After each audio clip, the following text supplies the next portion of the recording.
Good morning. Good morning, all.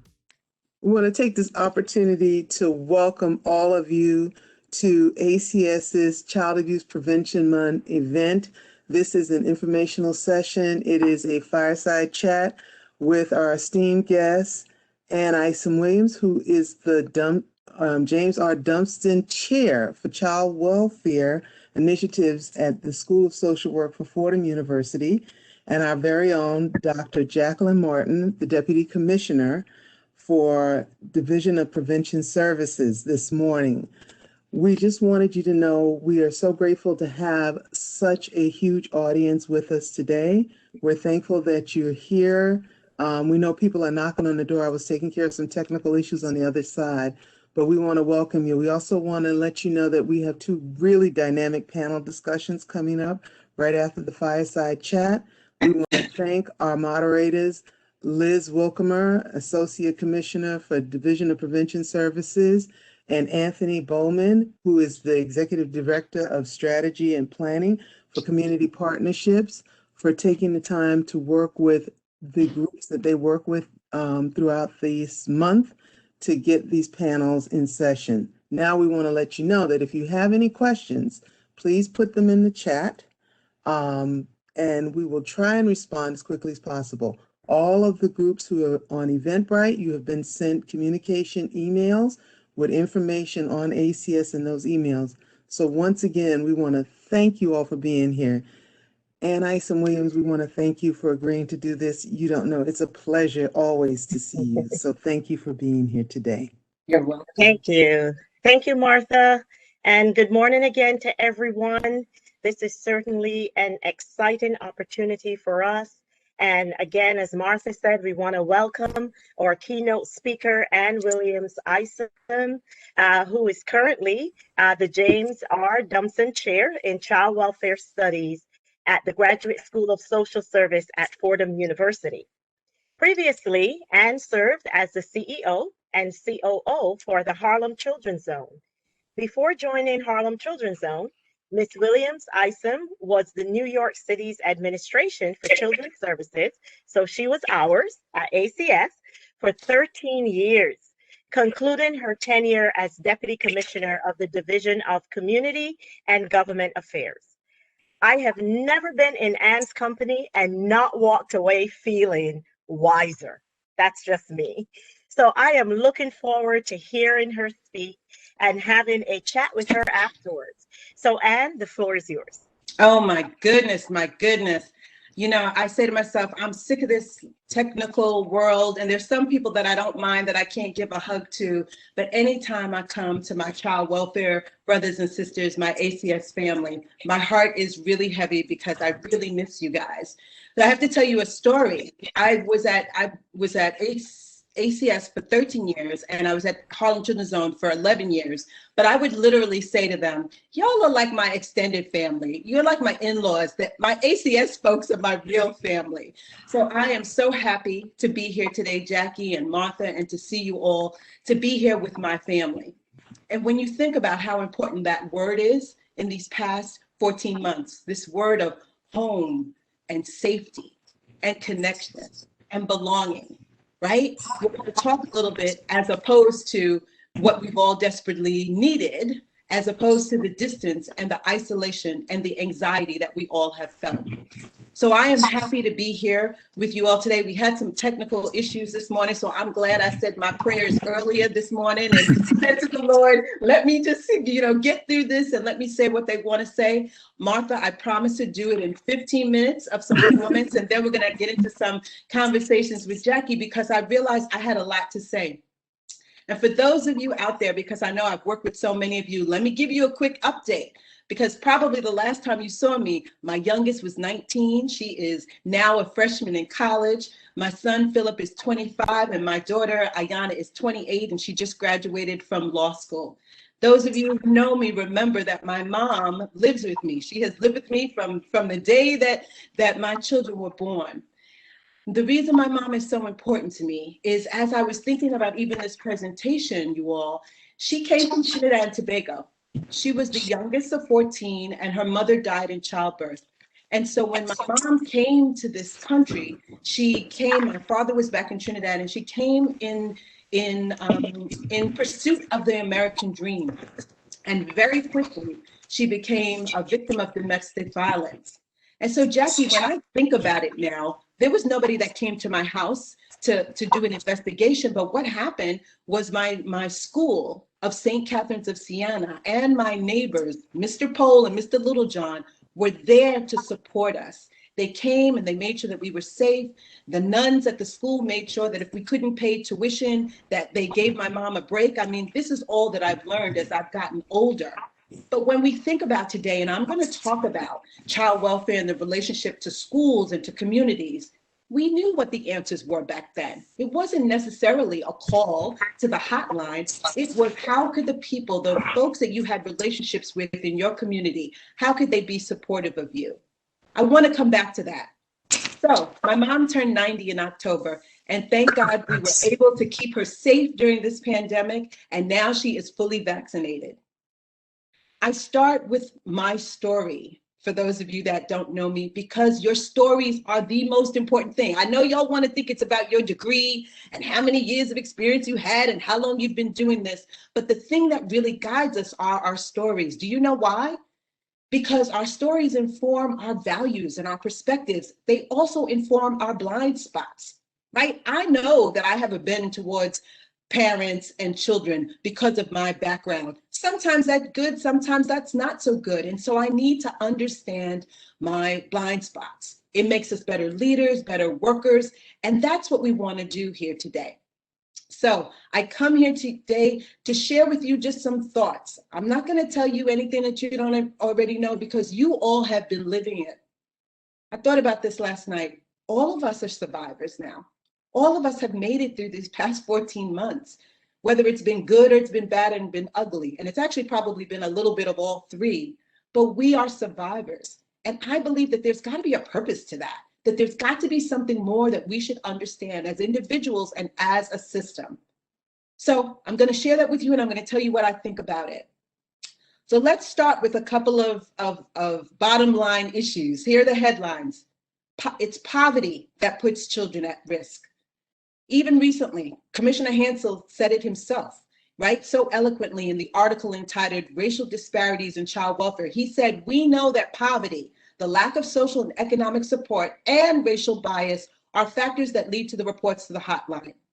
He continues, families become known to the system not because their children are in imminent danger, but because they need access to resources, and those families are disproportionately Black and Latino. How is that crazy? Do I need to read that again? I'm going to leave it there. We're going to come back to it at the end.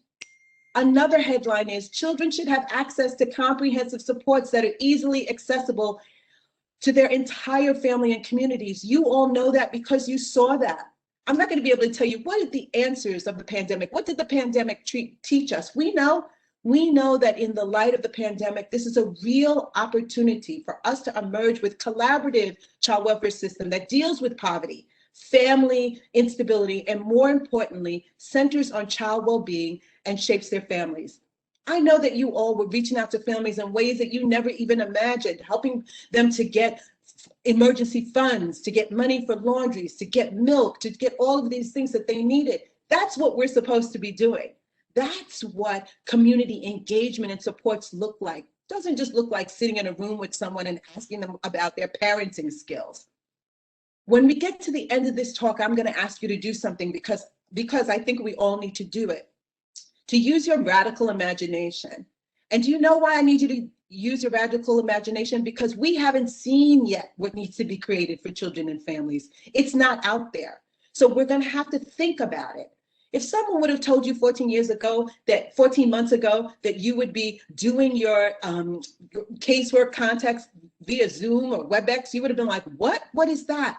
If someone would have told you that schools were going to be closed and you wouldn't have mandated reporters, you all would have been having a heart attack. Oh my God, what's going to happen? We've learned some things. And how do we keep what we've learned to move on? All right, I'm going to very quickly go through the challenges because I know that you all know them already, but I just want to make sure that we're on the same page. We know that the pandemic has exacerbated existing health and economic inequities for Black families and subsequently worsens the future outlook for Black children. We know nationwide that 32% of Black children are in poverty. And the Center of Poverty at Social Policy at Columbia University found that working age adults, children, and Black Americans will fall below the poverty line at the highest rates as a result of the pandemic. I recently read about Black mothers, because I've been a little obsessed with Black mothers lately, that Black and Latino women in particular have suffered some of the steepest spikes in unemployment and largest drops in the labor force participation since the rate of the pandemic.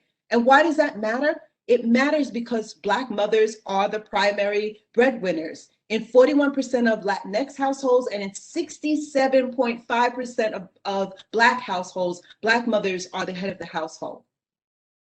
We must lift poor Black women out of poverty in order to reduce risk for their children. Bottom line, we know that Black and brown people are more likely to reside in food deserts. The research has shown us that community and family members are affected multiple by COVID. And you all have seen the United Hospital Fund report that says that Black and Latinx children in New York State have lost how many have lost a parent, and that many of those will slip into poverty. And we know that children living in low-income, overcrowded situations and less safe neighborhoods are more likely to experience toxic stress from that exposure. We're not going to talk about toxic stress today because you all know it, you live it, you see it. And honestly, some of these things we knew before the pandemic. And we know, as one of my favorite researchers, Dr. David Williams, who was on 60 Minutes this past Sunday, says that for Black and brown children, this is not going to be a matter of 12 to 18 months of crisis. It's going to be generations of crisis. And I don't say that to stigmatize anybody. I say it so that we can open up our eyes and face it. I want to tell you a story of a family that I dealt with right before the pandemic. It is going to be so familiar to you because it is the work that you do. But I think we should ground ourselves in a family so that then we can see what we can do differently. Jackie's going to ask me later, if I had all the money in the world, what would I do? So I'm going to use this family as our example. The Miller family had 3 children, a kindergartner in public school, a 4-year-old in our early childhood program, and a 6-month-old baby who graduated from our baby college. One day after baby college graduation, Miss Miller had a panic attack. She's a single mom who has a history of ACS and was in foster care herself as a young person. She was living in a domestic violence shelter and could not have visitors. I want you all to listen for the amount of systems that touched Miss Miller's life. She was excited when she learned at baby college and was looking forward to going back to her life, but was really concerned about the loneliness she was experiencing in the shelter. Miss Miller told the baby college worker that her life was filled with ups and downs. She was trying to get back on track. She had dropped out of high school and eventually gotten a GED, but she was going to go to a local community college, but she couldn't afford it. She had a job at FedEx, but lost it when she was on maternity leave due to pregnancy complications. She was once diagnosed with anxiety, you guys, which we didn't know, but had gone off of her medication when she got pregnant. She had frequently requested gift cards from HCZ and was in need of Pampers and basic supplies for her children, but she was still unemployed. So ACS was excited to partner with her on her journey as the same way as so many of you do. Ms. Miller was assigned a family worker who worked with her towards her goals, including updating her resume and securing high quality childcare for her baby. She also needed to make sure that she had access at a hospital to get back on the medication that she needed. What systems did you hear? Child poverty, the health system, whether or not she got good health care in the first place, education, high access to higher education for her, access to good child care for her child, the Department of Education, her being a dropout, child welfare, she was in ACS child foster care herself. We heard workforce issues, right? She got a job, but then she lost her job. We're going to come back to that story at the end. This story is probably familiar with you all because you have been living it for the past 14 months. If the pandemic taught us nothing else, it taught us that families are complex. And if families are complex, that means that the solutions that we need to be comprehensive. None of you were able to solve the problems that you were faced during these past 14 months with one solution. I call it the 4 Rs. We needed resources, we need referrals to high quality partners, and we need relationships. Relationships with families so that they will tell us when something's wrong, and relationships with each other so that we can make sure that we have the supports that families need. COVID-19 told us, as much as we want to break up and put families in silos, we have to approach the whole child. We can't look at discrete issues like childcare and food and access to technology. We have to make sure that people have access to emergency funds. And parents cannot focus on schools and instruction and homework if they're worried about paying the bills and putting food on the table. So here's what I think about the possible solutions that I know that you all have in the back of your mind too. What we've talked about says that a crisis demands that a safety net must be cobbled together all of the time, right? The impact of school closures lets us know that many families got supports from their schools. As economist Raj Chetty recently said, some schools are serving to level the playing field and increase social mobility. If students can't get back to school safely, you're going to have a massive impact on inequality. We know how true that is. We have to find a way to work together more than ever, you all. We must focus on supporting children along an interconnected age continuum, adopting a holistic child view. We've been talking about this, Jackie, for years and years and years. The ability to help children and youth thrives in the crux of that framework. And that's how we balance risk and protective factors, by the way. The pandemic has demonstrated, if nothing else, we have to be ready.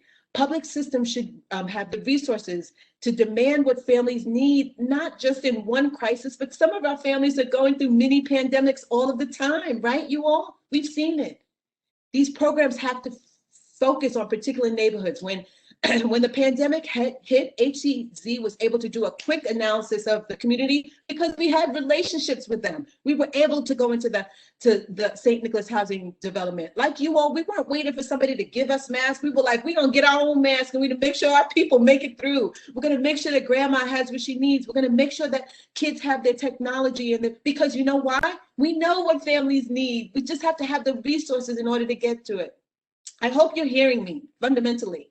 I've been in child work field 20 years ago, community partnerships, partnering with communities, all of that. We're saying the same things. I think people didn't believe us. I think they didn't really think that what we were saying were true, but now our eyes are open. Not only should we substantially increase teacher pay, but also fund for nurses and social workers and arts and music teachers and instructional libraries and after school and summer programs, because that's what children need. As many students have lost multiple family members, how are we going to deal with trauma? And okay, trauma and forgive me, not in the sense of like a white woman holding her hands and crossing her hands and saying what communities need, because we know that Black and brown people don't want no parts of a therapist.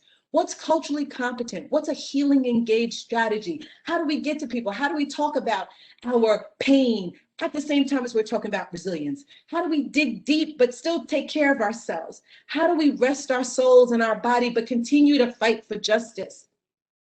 In conclusion, the pandemic has taught us a lot of things, right? And some people have been surprised. Many of you on the phone have not been surprised.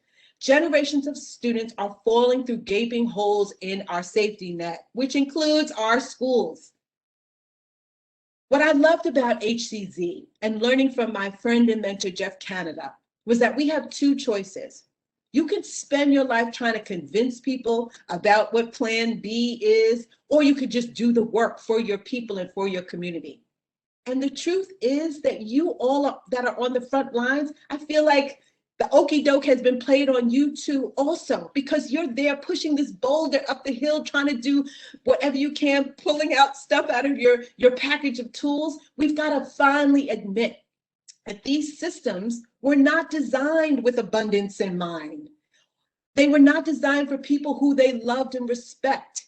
They were designed as if resources are scarce and we just have to tolerate these Black and brown bodies. So let's be clear, you all didn't build this system. You all are in this system trying to do the best that you can with not having enough of what you need in order to help families stay together.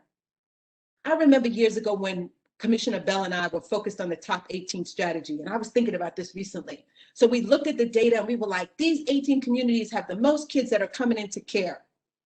And so we were like, if we could just get supports into those communities, and if we could just do and get those families what they needed. Yes, but no analysis of what made those communities like that in the first place. What was happening in those communities to make it so that those families were struggling to take care of their children? We've got to do both.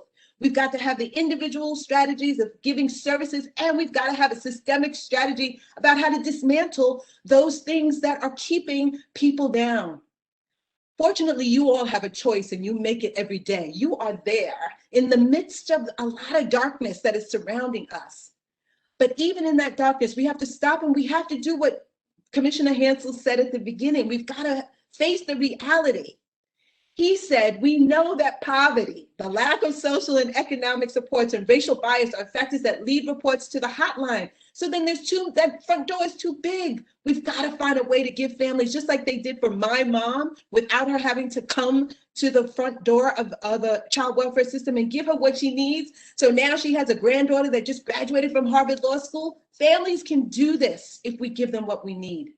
He continued, families become known to the system not because their children are in imminent danger, but because they need access to resources.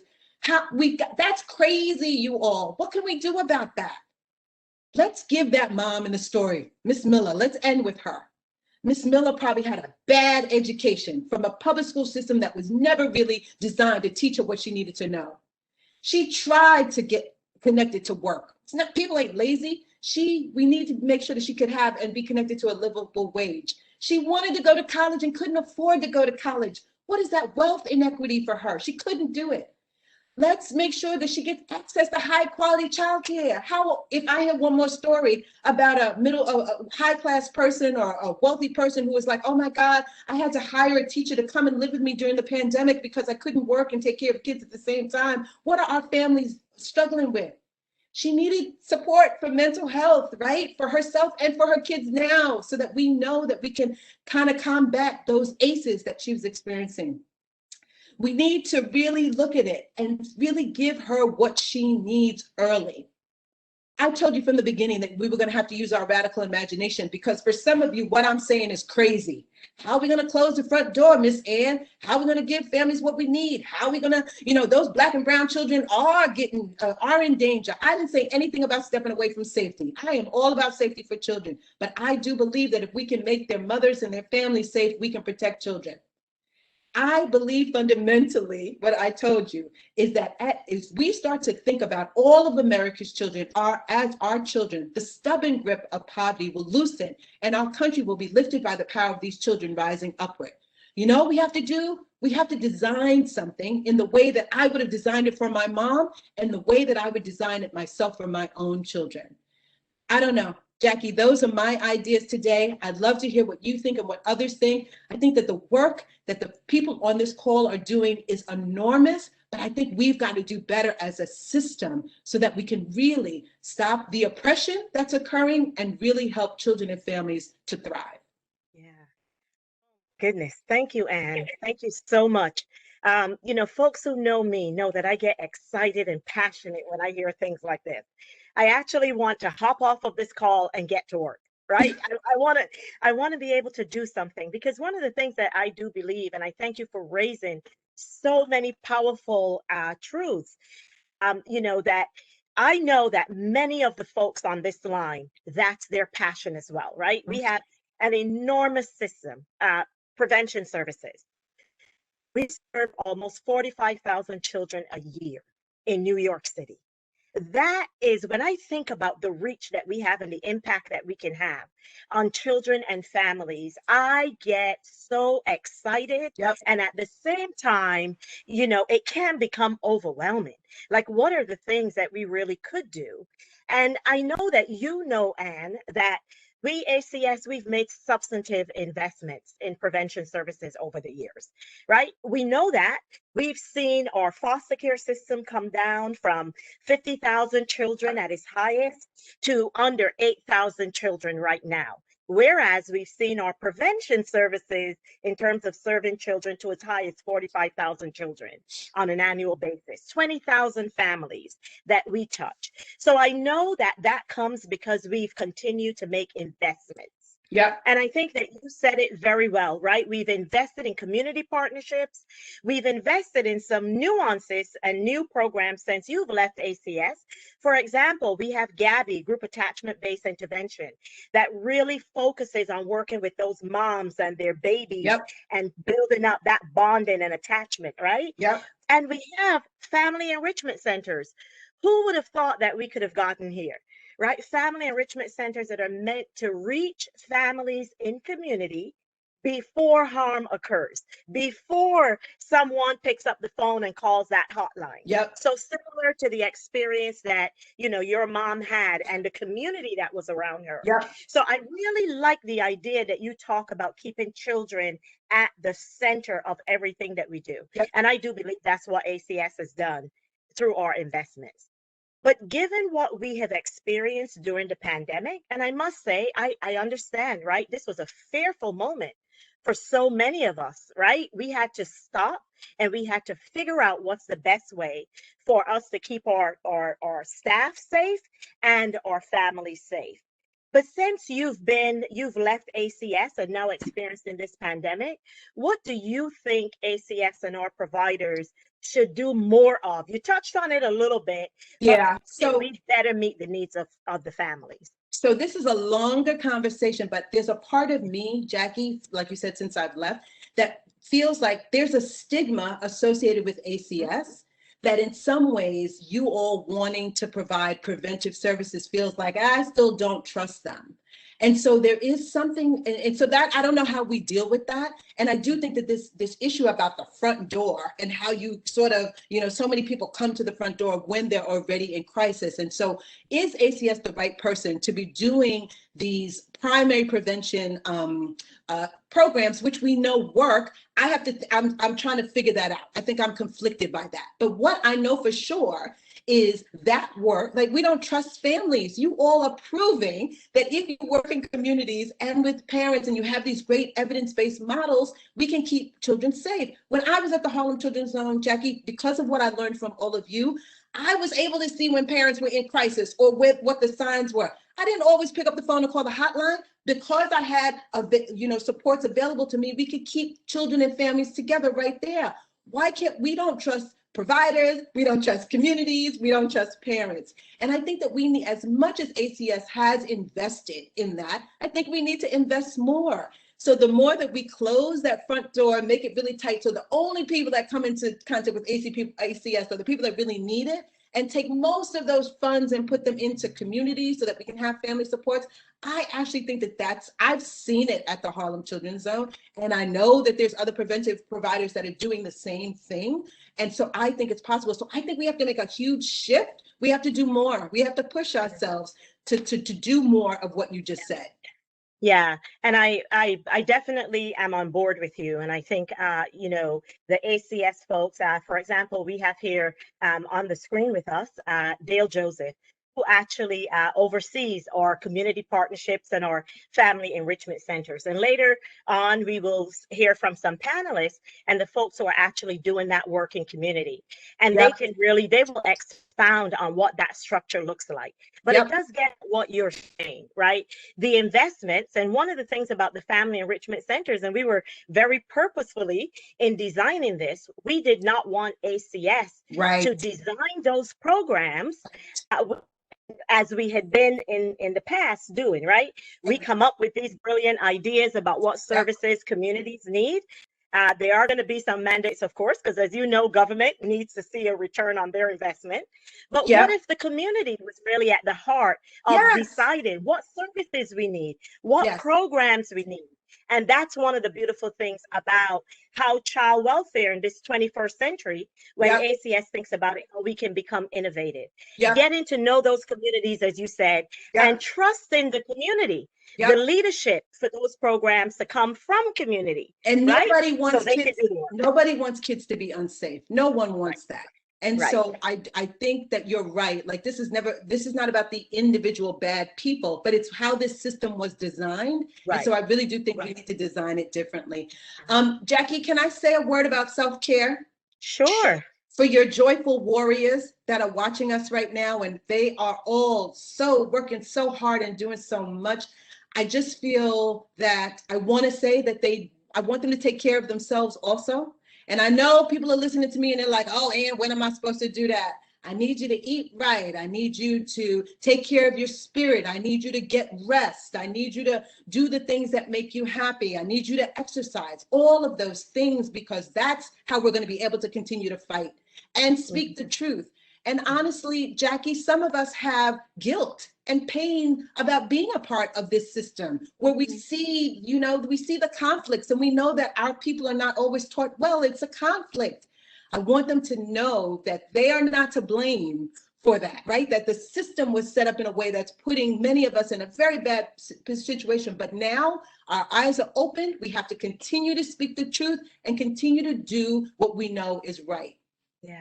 Yeah, that is so important. And I do know that we when we come together and the prevention community, home agencies and directors, we come on a bi-weekly basis, along with our colleagues from Kafka, Dr. Sophie Charles, and others from Kafka. And it's a community. That's right. It's a community of providers that have really come together, and they've been doing this work. Yep. Some of the coalition chairs, for example, have been doing this work Yep. for many years. That's right.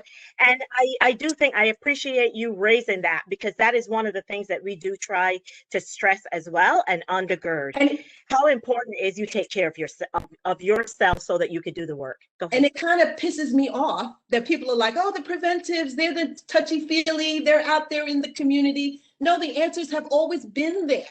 And now, right, all of a sudden people are like, oh, I know what we could do. We could work with the community. I just want y'all to stand strong and know that you're not crazy. Fight for what you know is right. You know families, you know how to do this work, and you know communities, and just be reinforced in that. And yes, Jackie, some of this is about innovation, but some of this is just about continuing to do what we know works for families, right?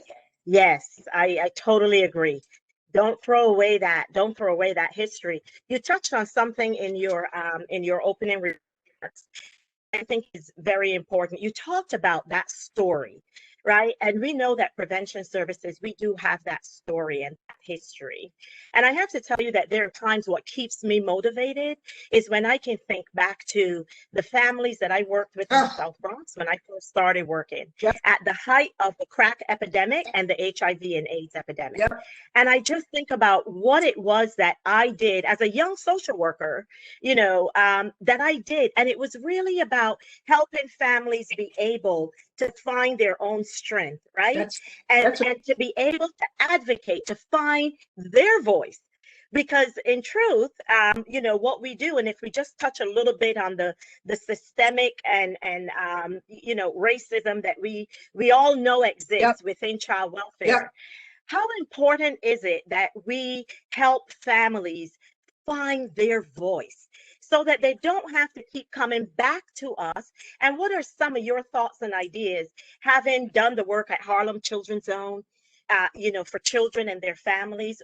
What do you want to tell us? So what I want to say to you, because you almost made me start to cry, because I think about Black women in this system and how we have been the backbone of this system, and how what people tell us to do is to push down our emotions and to not, talk, don't bring your stories, but how our stories and our love, our radical love, is our strength. And people have been trying to tell us that it's something else. All right. So first of all, you're making this in me.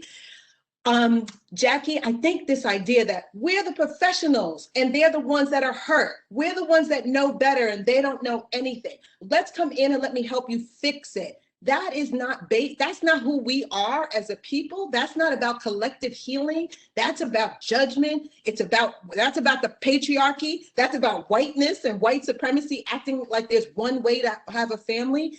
And so the very fact that we are told to silence our own stories as workers, as people here. We can't even see that we need to connect with people so they can find their way back to their own stories and their own love of their children and their own children. And we've got the nerve to act like we don't have problems with our own kids and our own families. But because we have resources and we have this, that's how we go and that's how we help and get support for our families. It is hypocritical. It is not right. And we need to do and go back to our roots as social workers, as family workers, as women of color, in terms of us being helped. You know, when my mom's mother died, her family then sort of everybody helps and they pitch in and all that other kind of stuff. Don't tell me that the Black community, the Latinx community is broken. It's not broken. It's still there. We have to respect it and respect people, like you said, to get reconnected to their voice and their stories. All this, and wait, last thing, we can't empower someone. People already have their power. Who are we to say we're going to empower somebody? We are going to step back and let their light shine and give them the resources and the supports that they need for that to happen. All right, I'm watching the time, Martha. I'm watching the time. Thank you so much. You know, I am totally inspired, you know, and as I said before, I never leave your company without feeling that you've given me something to think about and something to aspire to. And that's what you've done this morning. And I hope that those who are listening to you have also felt the same way. We have an enormous responsibility here, not for our own sake, but for the sake of children and families. And so we will take what you have shared with us and build on it. And we are so thankful that you were able to share this wisdom with us today. And I just want to say again, on behalf of those that you see here, Liz Walkemeyer, Dale Joseph, Anthony, I can't see your name. Okay, there you are. Bowman. And so many, and even our help from our IT folks behind the scenes. Yes, Pedro. Thank God for Pedro. We are we are so grateful to have had you spend this time with us this morning, and we wish you all the best in your new role at Fordham University. Please know that I'll be in touch. Yes, and I'll be in touch. I'm always praying for you all, and you all are on the front line of this work. So thank you so much for all that you've done for children and families for these past 14 months and beyond. Thank you all for having me. Bye. Have a good day. All right. Okay, Martha, I think I am turning it over to you. I'm so excited. I need to calm myself down before I can move forward. And I hope that you all have been inspired as well. To all of you out there, prevention services, homemaking services, or family enrichment center colleagues, or community colleagues, that have joined us to hear a little bit more about prevention services and what it is that we do. I just want folks to know that April is Child Abuse Prevention Month. But this is what we do every day of the year. This is our life's work. And as you can see, we are excited about it and the potential of what we can do for all the children of New York City. I was excited to hear Anne say, New York City children are our children. That's why we labor. That's why we do this. So just thank you all so much. And I'll turn it over to Martha. Thank you all once again for being here.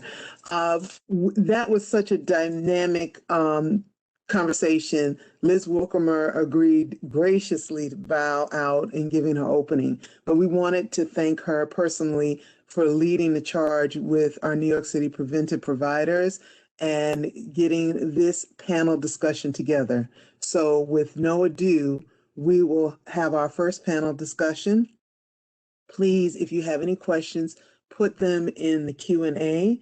Liz and I will try and answer as many as we can. Those who can't be answered, we'll answer at a later date. So if our technical support will assist and start with our first panel discussion, we are ready to roll.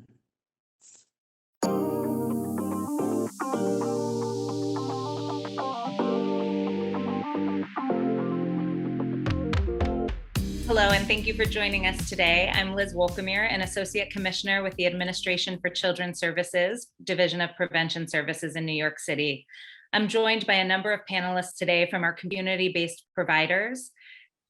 Carola Haberly from New Alternative for Children, Tiffany Weiser from New York Foundling, Arij Abdul Halim and Stephanie Pinkleton from Arab American Family Support Center, and Margarita Prensa from the Montefiore Medical Center's Group Attachment-Based Intervention Program.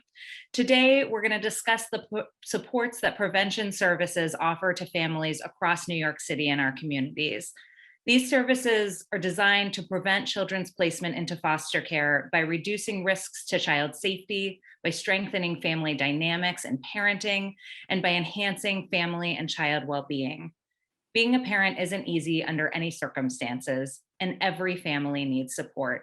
This is especially true when caregivers are navigating a complex set of factors. Prevention programs partner with families to address these underlying factors that may compromise family stability and child safety, whether they be the result of economic scarcity that shows up as low wages, unemployment, lack of access to childcare, or as a result of trauma, mental health challenges, or substance misuse that may require more therapeutic support.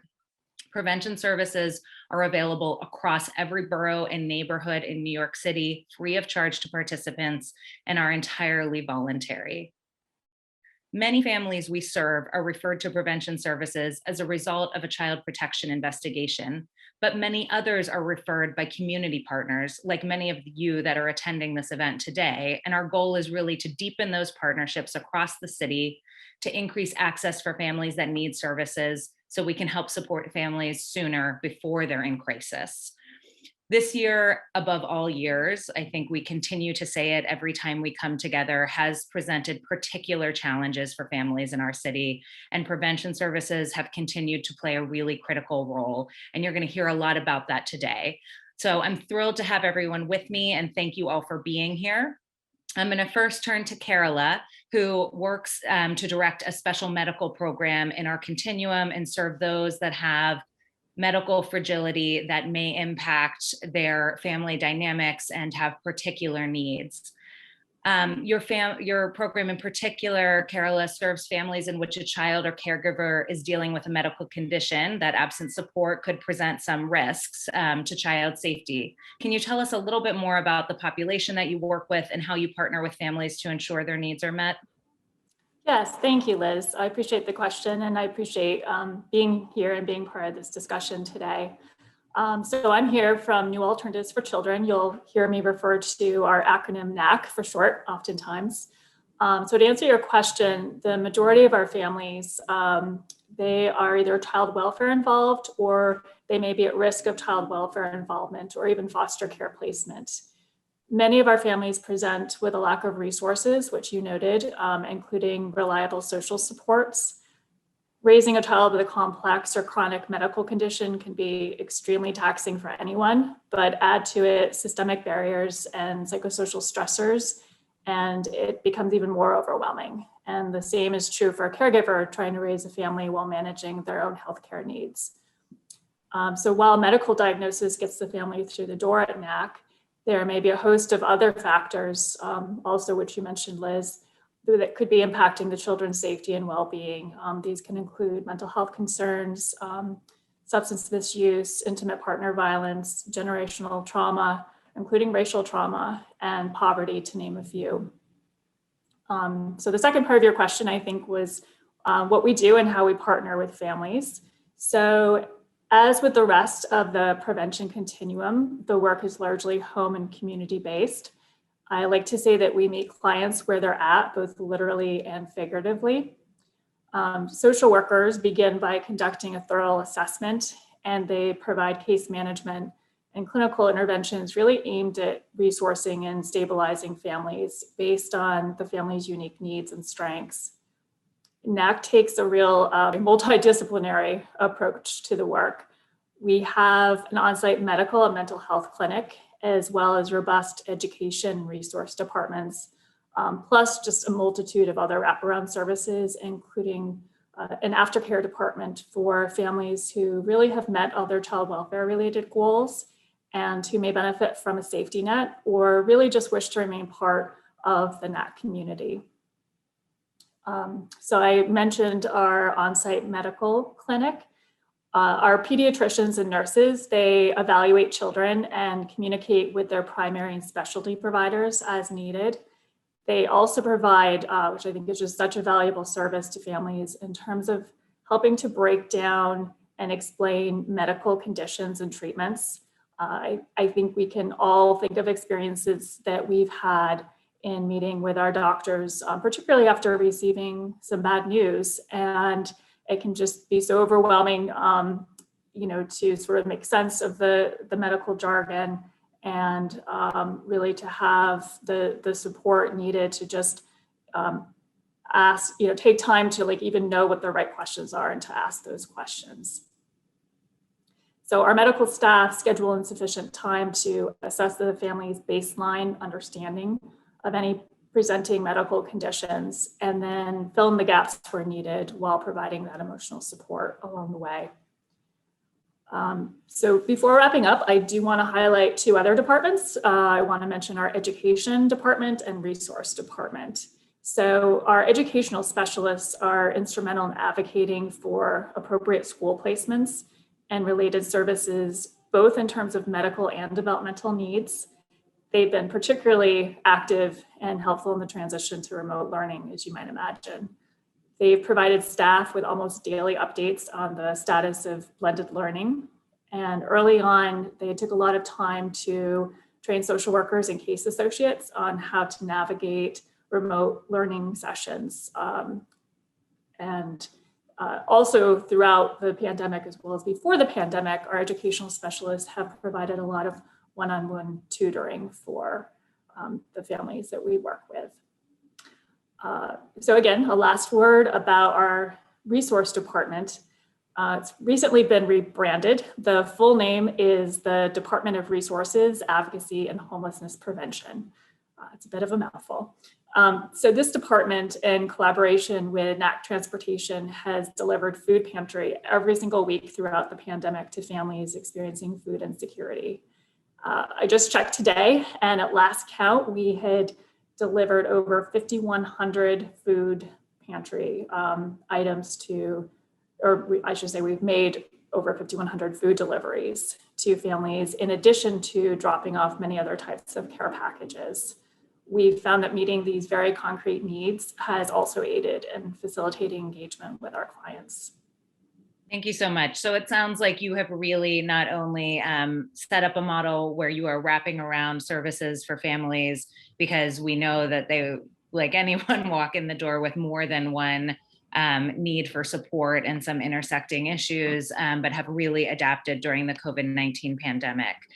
Obviously, it's been a tense and anxious time for everyone, but can you talk about what that has looked like, specifically for participants and families that have medical vulnerability during this time? Sure. I'm going to start actually with an illustration that highlights one family's experience and real life dilemma around this. At the start of the pandemic, at the point even before the CDC was instructing us to wear face masks in public, if you can remember back that far, a caregiver who is also an essential worker, she began having panic attacks for fear that she would contract COVID at work and bring it home to her medically fragile daughter. So while there were no easy answers to her situation, her assigned NAC nurse scheduled weekly calls with her, and just to make sure that she had the most up-to-date information on the virus. And her social worker provided her with ongoing emotional support on a weekly basis as well. I mentioned before our resource department. So the director of our resource department answered the mother's questions about what benefits she might be entitled to if she were to take a leave of absence from her job. So this mom ultimately decided to continue working, and she enrolled in NAC's mental health clinic to learn some new techniques to better manage her anxiety related to COVID. And again, as a side note, something that all of us have had to do is learn to adapt and cope with the anxiety that's come up around this virus. So this is just one of many individual scenarios I could cite. On a larger scale, NAC's medical department has hosted town halls for clients and staff actually, to share their concerns about COVID and get answers to their questions. I also want to say that another significant challenge that has resulted from the pandemic is the rapid transition to telehealth. So similar to the transition to remote learning that I spoke of earlier, telehealth has required a degree of computer literacy that some of our clients were just not prepared for. One of my staff, she describes it this way. She says social workers always worn a lot of hats. Because of the pandemic, we can now add tech support specialists to our list of roles. So we all know that providing tech support remotely can be especially tricky. And so social workers and case associates have at times needed to go in person to help families create and log into MyChart and other such healthcare apps, and have then been available to provide follow-up support around forgotten passwords, which again, we can all relate to forgotten passwords right now. And you know, we've always had a presence at doctor's appointments, and this has not changed with the pandemic. It's just now moved to a virtual world. And I should note too that NAC was a recipient of a large COVID relief grant for our clients, and this has enabled us to provide smart devices to families wherever needed to increase access to both remote learning and telehealth. To end on an optimistic note, I do want to add that once the technology is in place, telemedicine, like telemental health, has actually increased accessibility for some of our clients who have historically found it challenging to get to appointments in the community. So while telemedicine can't take the place of physical exams and tests, I'm hoping it will continue in some form following the pandemic, as it serves a useful role really in patient monitoring and education.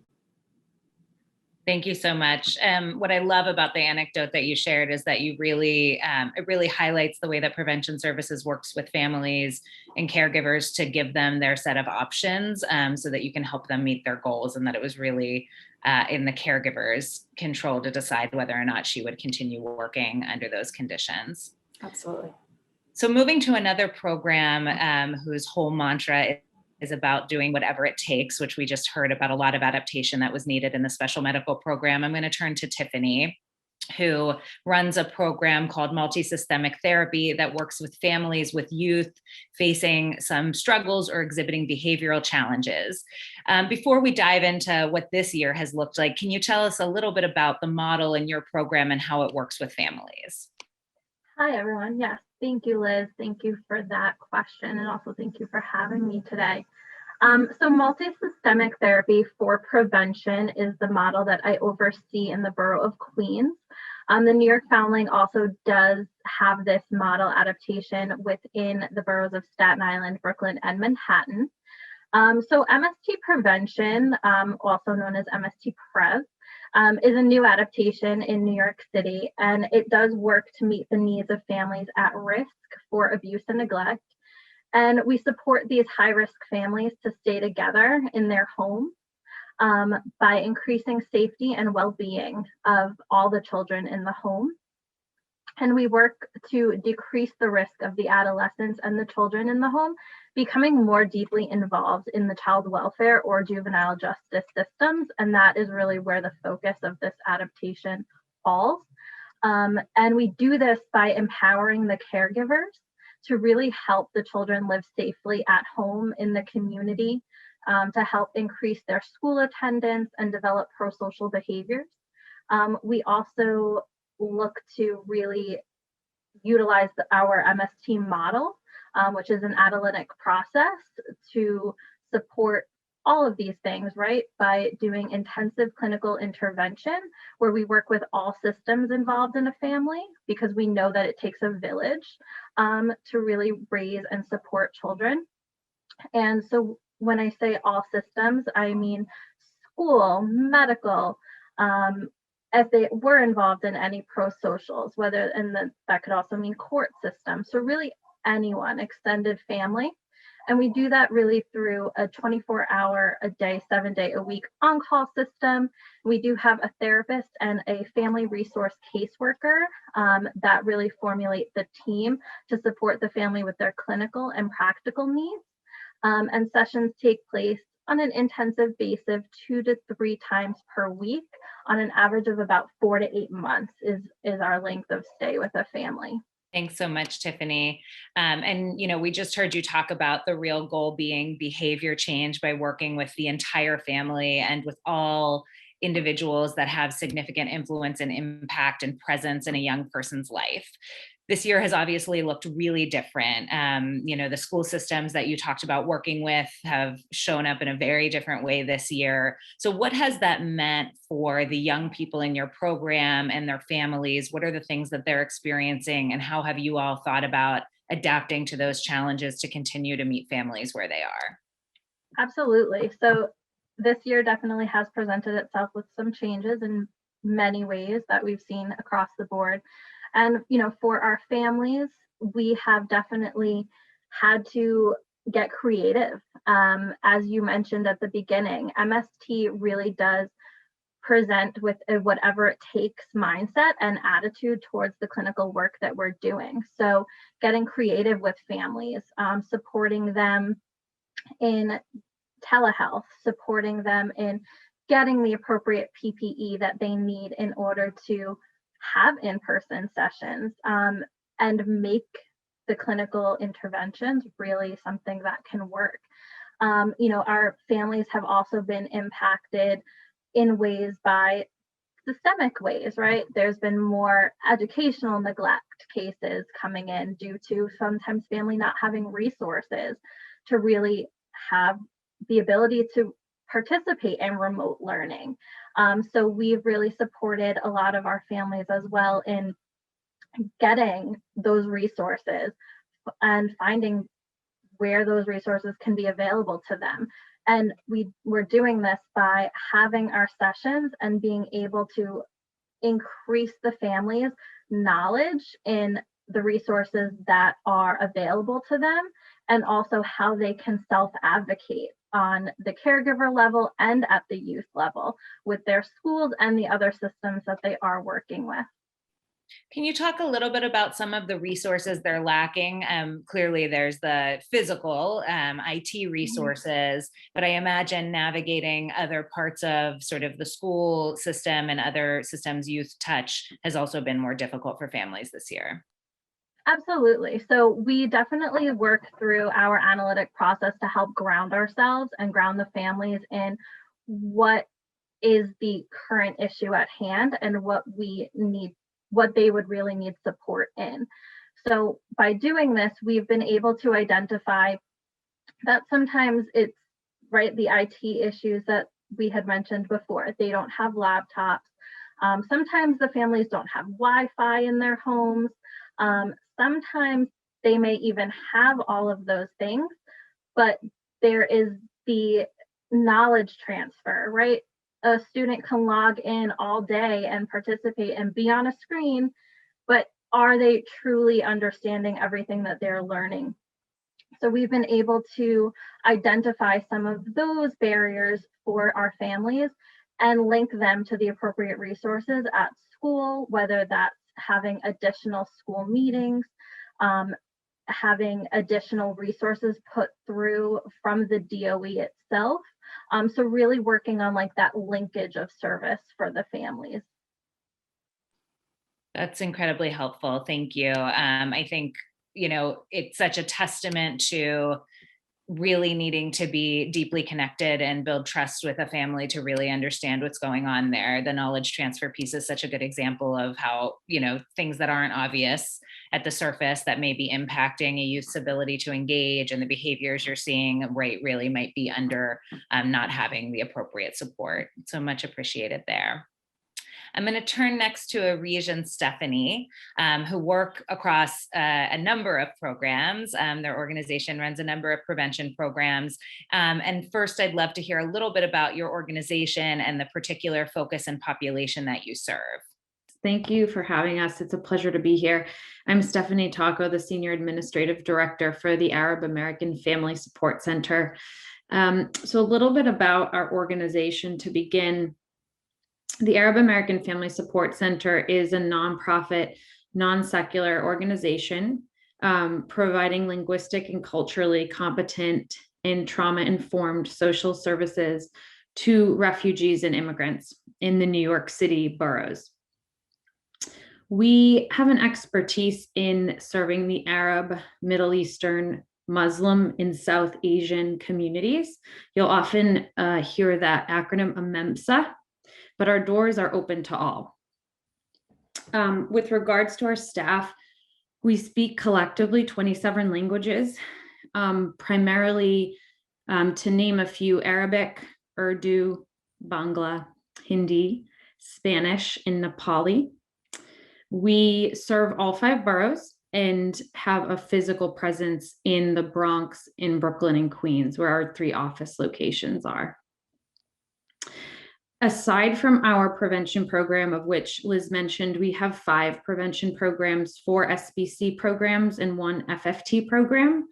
We also have a suite of wraparound programs and services, of which us and we in prevention work very closely with to ensure the needs of our family are always at the center of our approach. To name a few of those programs, they range from legal to our community health and well-being program, where we have mental health counselors and support, SNAP enrollment, health insurance, English language learning, citizenship prep, a child caregiver bonding circle, and our anti-violence program we partner closely with, where we have presence at the 5 family justice centers. Thank you.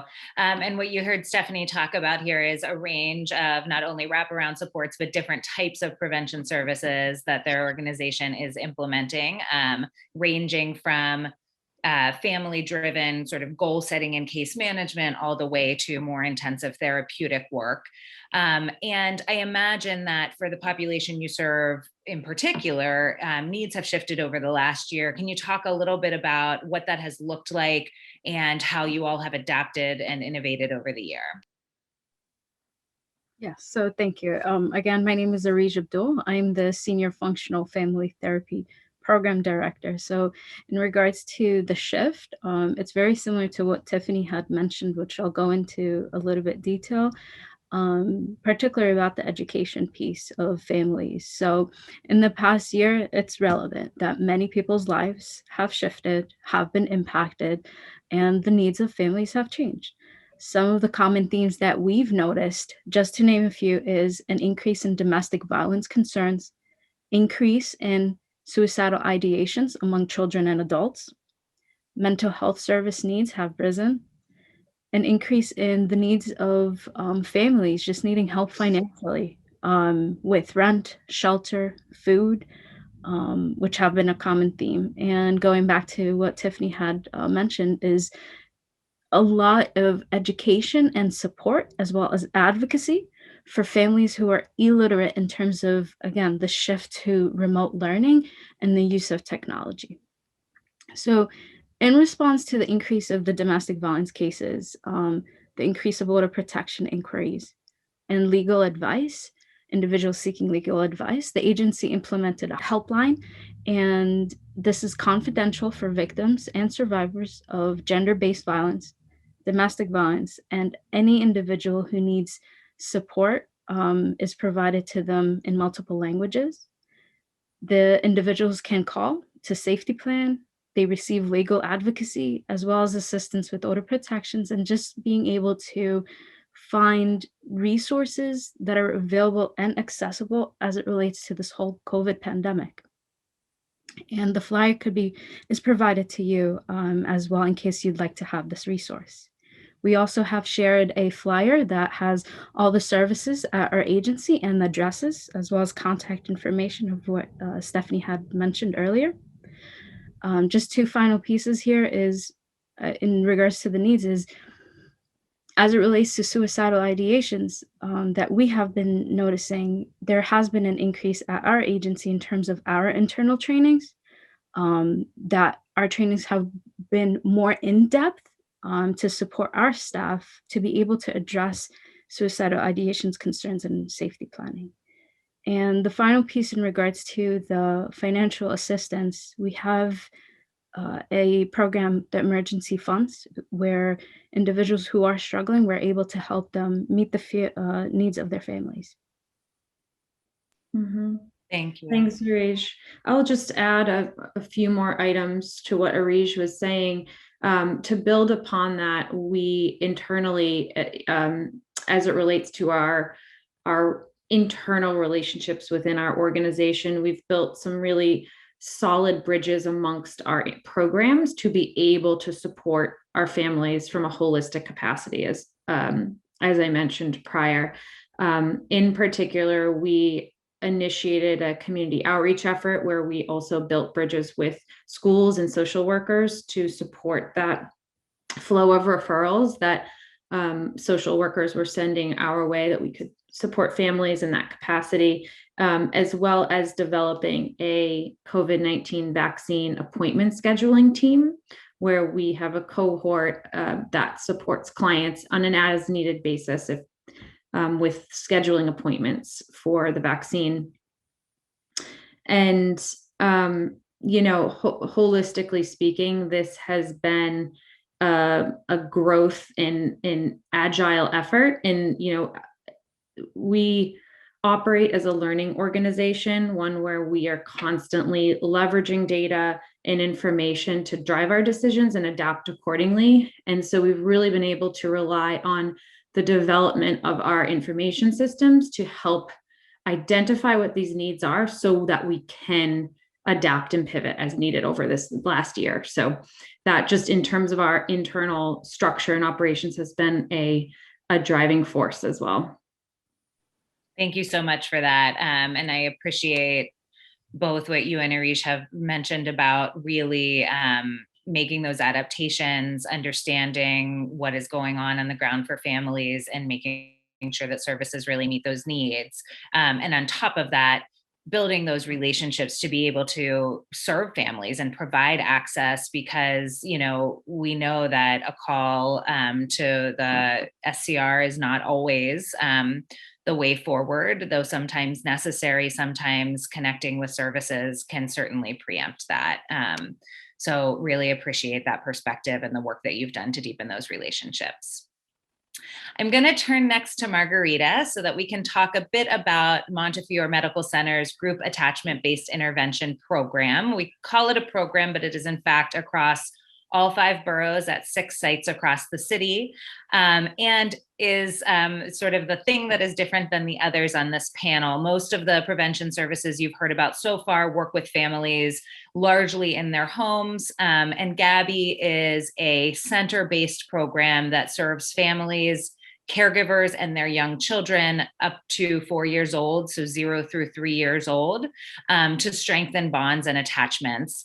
Margarita, can you tell us a little bit more about what Gabby's all about and what the work looks like when a family walks in the door? What can they expect? Thank you, Liz, and thank you for having me. I'm Margarita. I'm a child developmental specialist with the Gabby program. We at Gabby support the attachment between the parent and the child. We provide child-parent sessions where we help the parent meet the needs and wants of their child, help the child use the parent as a secure base, and we also help parents manage their children's challenging emotions and dysregulated behaviors. We also provide parent groups where parents can discuss current stressors, past experiences that they would like to change, and also where they can discuss past cycles of abuse, neglect, and trauma that are impacting their parenting. Thanks, Margarita. So it sounds like a lot of the work in Gabby, right, is really high touch. It's either with several parents and their kids in a playroom, really connecting and bonding and working on that, those developmental elements, or sitting together and really talking through and problem solving and to sort of break isolation.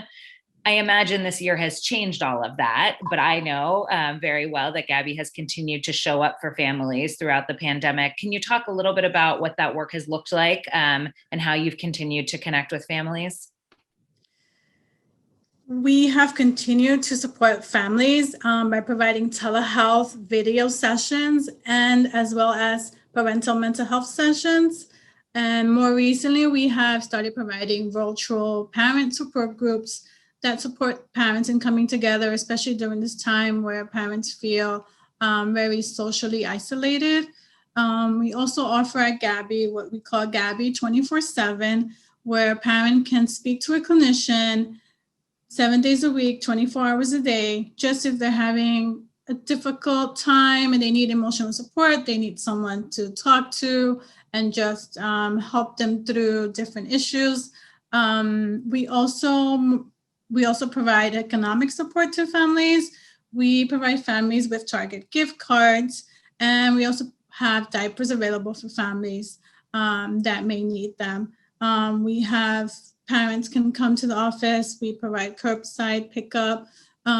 We also provide Target gift cards to families who may be struggling to meet some of the concrete needs. Recently, we provided families with gift cards to purchase a stroller for their second child. So on an as needed basis, we can help families meet additional childcare supplies. Also, Liz mentioned development. A big part of Gabby is a focus on development. With our children, we provide developmental screenings, and we assist the parents in referring them to early intervention. We coordinate with the case planner to do that, and we also connect families to CPSC in coordination with their case planner as well. We also provide parents with different developmental activities and strategies that they can do at home, especially now where they can work at development at home with their own children, as well as we have a new program that we started after the pandemic, which is called Gabby Grows, where we provide parents with developmental toys according to their children's age that they can take home and they can use with their child at home through the therapist guiding them to support their child's development at home. That's great. Yeah, I love that you have adapted to make sure that families have what they need in their home to be able to connect with their child and to be able to facilitate that virtual visit with their clinician so that they can still really direct the play in a way that's developmentally appropriate and strengthens that bond to really set up the child and caregiver to thrive. That's fantastic, and heard you loud and clear that you have made every effort to make sure that concrete needs are met. I should mention that Gabby functions as a clinical enhancement to our prevention program. So the majority of families in Gabby who are participating in a prevention service that have a young kid can access Gabby as another point of support and contact.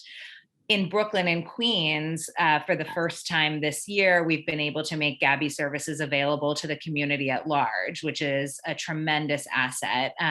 So if you have families with children in this age range and prevention services don't seem like the right path or the necessary path, but really the caregiver and child could work on some developmental attachment, or I should say development and attachment, Gabby in Brooklyn and Queens is available to take referrals absent prevention involvement.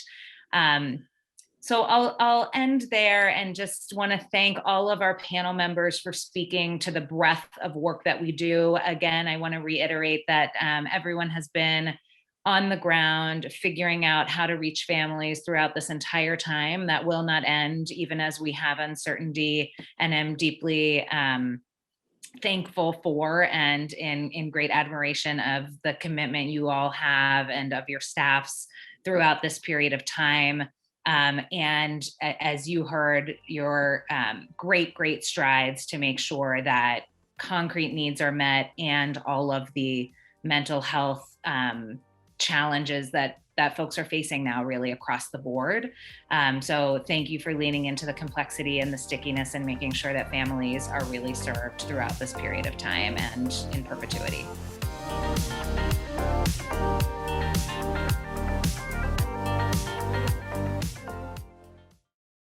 Hello. Thank you all so much for staying with us. Liz, thank you so much for your time and your expertise in putting that video together. We really do appreciate everything you've done. Now we're going to show you on the flip side, from our community engagement and partnerships. We're going to talk a little bit about community partnerships, primary prevention at work. The discussion will be led by Anthony Bowman. We want to thank Associate Commissioner Dale Joseph for loaning us her staff, and we want to give a big shout out to two other members of the Community Engagement and Partnerships, Darrell Williams and Sylvia Springer, for helping to create this video, along with our video director, Sam Stills. So with that, we're going to see community partnerships, primary prevention at work. Thank you.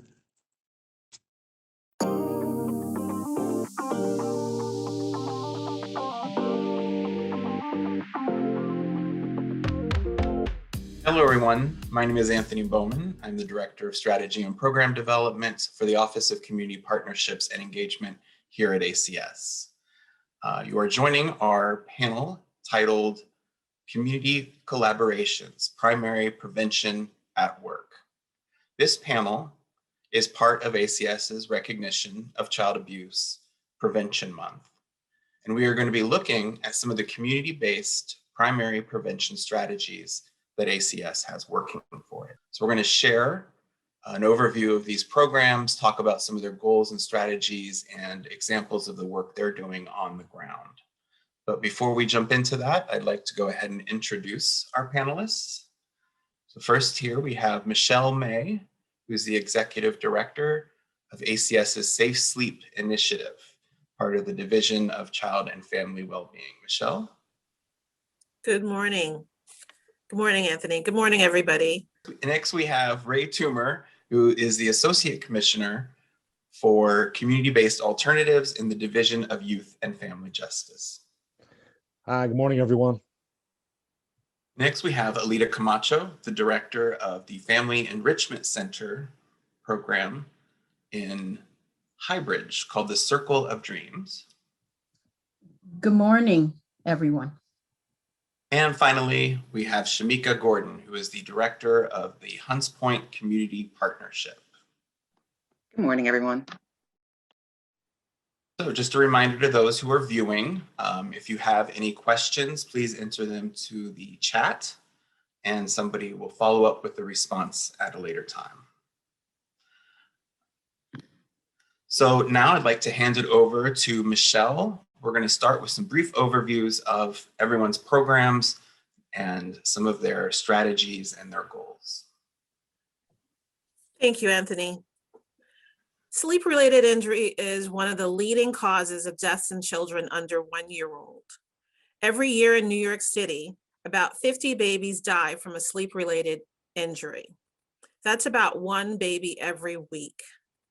Many parents and caregivers don't know that loving but unsafe sleep practices, like sharing a bed with a baby, placing a baby on his or her stomach for sleep, or using blankets, quilts, or comforters, put babies at risk for suffocation.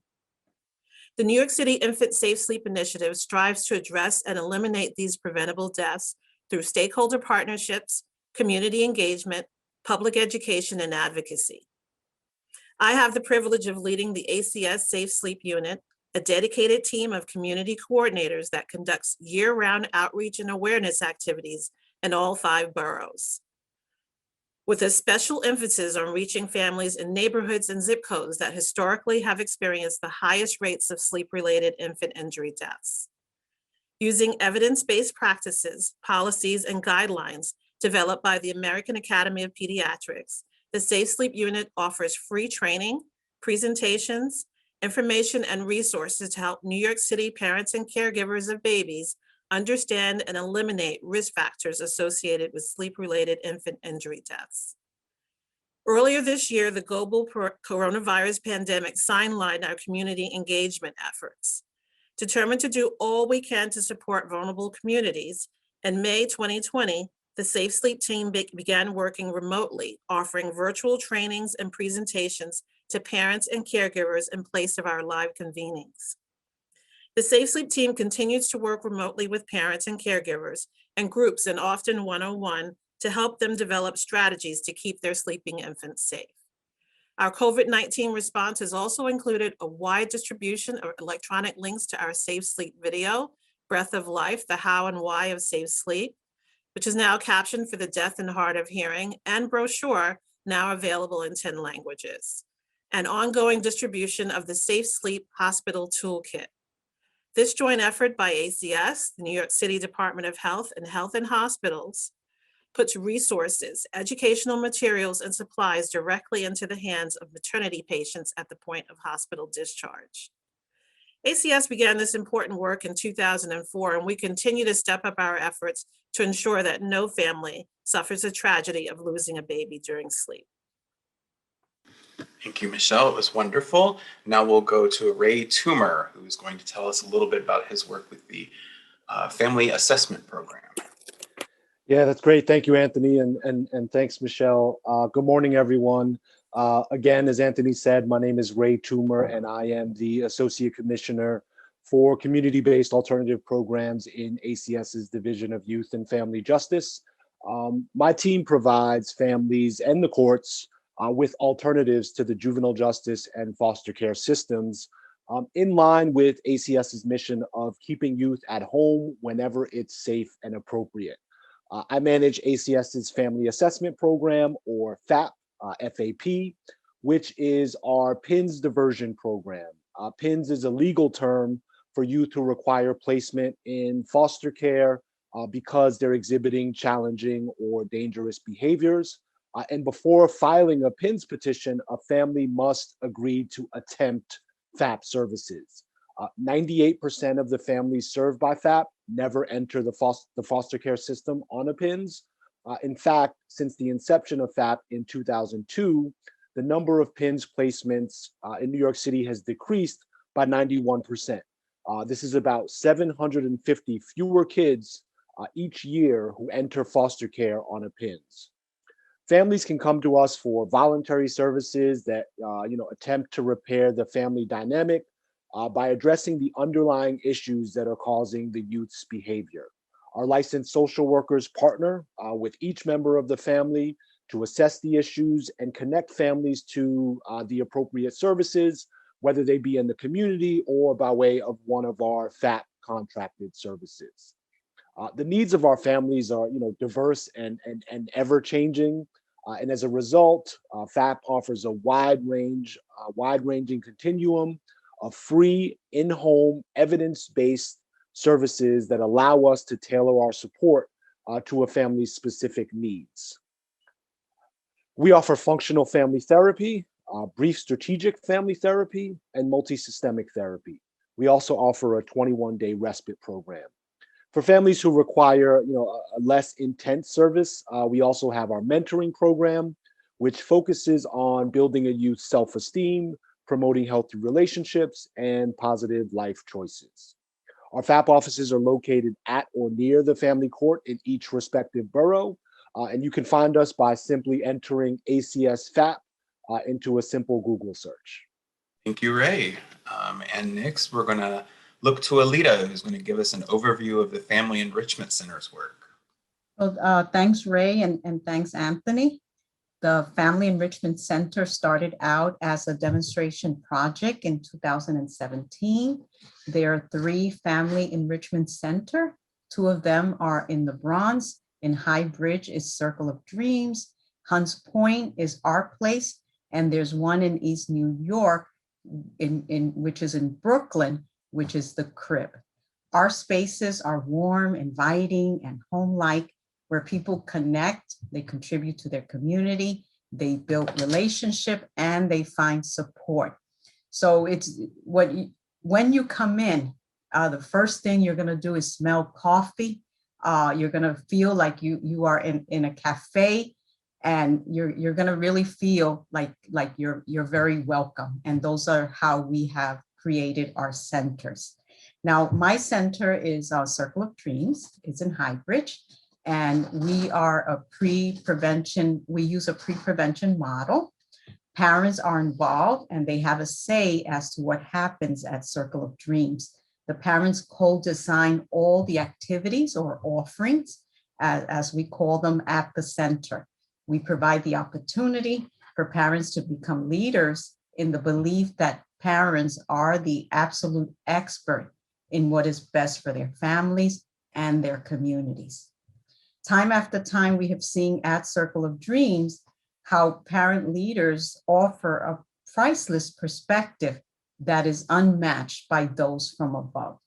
Many times when you come to a center, it always seems like the staff are the experts. In our center, the community members are the expert. So we also use an appreciative inquiry framework where we work with families. AI focuses on identifying and doing more of what is already working rather than looking for problems and then trying to fix them. So the appreciative inquiry that we use, and of course, we share with families, has a 4-step process. It's the discovery, the dream, the design, and the delivery. The discovery is what is best, appreciating and identifying strategies that have worked well. The dream, what might be. So someone comes in and they say, there's no lighting outside. It's dark. I'm afraid it's a gang area. And we say, well, how do what's your dream of how we should change it? Once the dream is identified, then we go to the 3rd process where we design what should be the ideal. We co-design, we plan, we prioritize processes that work well, and then we deliver. So those are the 4 Ds. Children, as we know, are more likely to thrive when families have the support that they need. So we focus on 7 protective factors to better engage, support, and partner with parents to achieve the best outcome for their children. So when you come to the center, you're going to see a lot of pictures that have these 7 protective factors. And one example, and I'll end up by saying that one example of how we integrate the family protective is by employing co-creating groups that focus on this framework. So for instance, families were concerned about improving their finance. And what they did, they created a group that meets every Thursday to share financial tips, and they receive support to become more stable financially over the long term. So I'm going to turn it over to Anthony now. Thank you, Alida. And finally, we will go to Shamika Gordon, who will share an overview of our community partnerships and their work. Thank you, Anthony. The community partnerships were established in 2007. It switched to a primary prevention focus in 2019 as a part of ACS's Division of Child and Family Wellbeing. Community partnerships are a network. They're a network of providers, community leaders, residents, and oftentimes they share resources and information to address community needs. They design and promote strategies and are really strategic in reducing the potential need for children in the child welfare system. All while doing this, they empower communities to thrive. We have 11 community partnerships over 5 different boroughs. And how do we actually execute this work, some may say? We do it in the lens of our core principles. So collaboration, inclusion, and transparency are the soul and heartbeat of all community partnerships. We make sure that we connect our neighbors to our service providers. We make sure that we connect our community members to our next door neighbors. We do it in a way where it's learning about what's going on in the community while having community voice at the table. I can say for the Hunts Point Community Partnership, something as small and as intricate as the name or the logo is voted on from community members. We've done this in several different ways. We've sat in front of our public school and we did a fishbowl activity to have them vote on which name they like best. It wasn't just the parents, it was also our children. They're the ones who selected what our focus area was going to be when we were going through our strategic planning process. Bringing your ideas. We always ask that community members bring their ideas to the table. We cannot do this work without you. When we are meeting on a monthly basis, we're governed by our either governance teams, focus groups, CANs, whatever it is that each community designs as the governing body and the voice of our work. We collaborate with community in order to ensure that they are consistently at the table when making decisions and that we're going the right way. And oftentimes they let us know if we're going left. We participate in leader workshops, events, resource fairs, and many, many more things. Each community partnership is really designed in the lens of that community. And so none of our focuses, some of our focuses may be the same, but the way that we execute the intricate details of the work oftentimes are different depending on the community need. Representation. So for community partnerships, representation really does matter. We ask that there is a diverse group at the table. So there are oftentimes community leaders that are helping us to build relationships with different CBOs. There are community members and there are our community ambassadors. Our community ambassadors, I can say for the Hunts Point Community Partnership, is really the heartbeat of our work. Community ambassadors are community members. They're community members who actively sit at the table. They are a part of the work that we do. They are also the determining factor for us whether or not we pick something in advocacy or shift what it is that we're doing as far as our services. So they really do have a say in how the work is being produced within community. And these are your next door neighbors. So the active community member who has always volunteered, the mom from the PTA, those would just be examples of some of what we would deem as community ambassadors who are really doing the footwork and helping to support the community partnership. All right, thank you, Shamika, very much for that overview. So now that we've had an opportunity to hear a little bit about the goals and strategies of this work and how it's done, we're going to take a closer look, but specifically we're going to look at how some of this work shifted during the COVID-19 pandemic, which we've all been struggling with for over a year now. And we are particularly interested in looking at how things shifted in terms of the needs or supports that families needed in the context of access to healthcare, economic uncertainty, and also how the programs were able to continue to reach out to communities, provide educational resources, and continue to help neighbors and family members connect during this time of social distancing. So for our first question, we're going to look to Ray and Michelle. What changed in terms of the education and outreach strategies you used to reach families during the pandemic? And specifically, what healthcare or healthcare access needs did you see the most during this time? Thanks, Anthony. At FAP, we do a lot of work to inform the community about our services. We have a community outreach team who, in the face of the pandemic, were out in the community at tabling events and resource fairs, handing out much needed PPE in the community. They also use the opportunity to engage families about FAP services and the support that FAP can offer. As I said before, our primary purpose is to assess the needs of a family and connect them to services that will directly address that need, right? So from everything from medical and mental health supports to drug misuse services and mentoring programs. In fact, our mentoring program has probably been our most successful service during the pandemic. While folks were, stuck at home, many youth simply needed an outlet and someone else to engage with, other than their family. And although our physical offices have remained closed over the last year, our team's made a huge effort to continue to provide support and services to families and youth in need.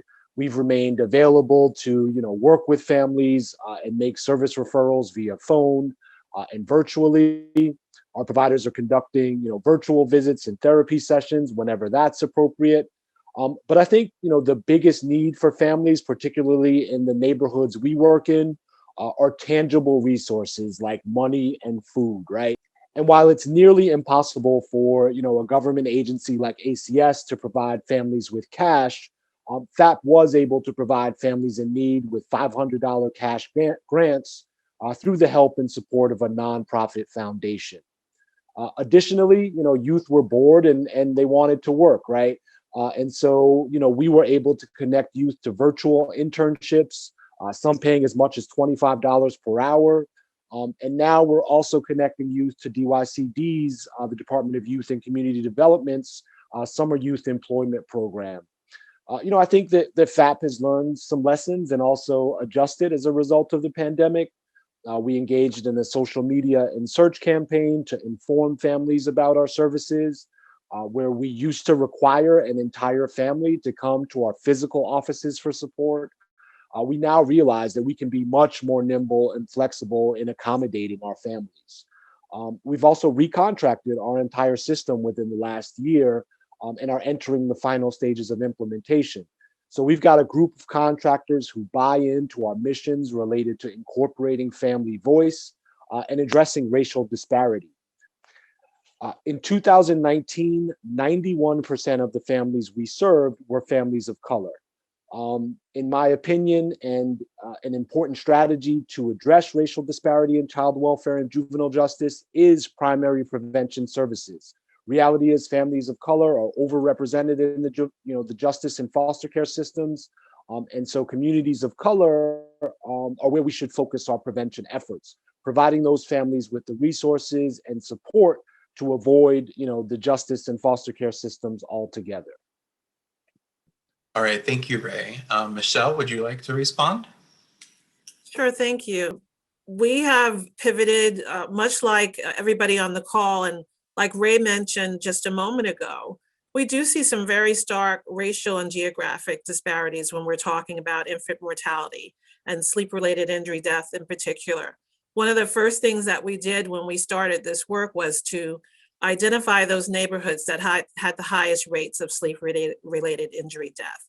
And historically, they're the same neighborhoods year after year. So it's about 19 neighborhoods, about 51 zip codes across the city. So where before the pandemic, we were doing in-person trainings and presentations and going to fairs and really connecting with folks in those communities, we went to wherever the folks were. So when we were engaging dads, we went to barbershops.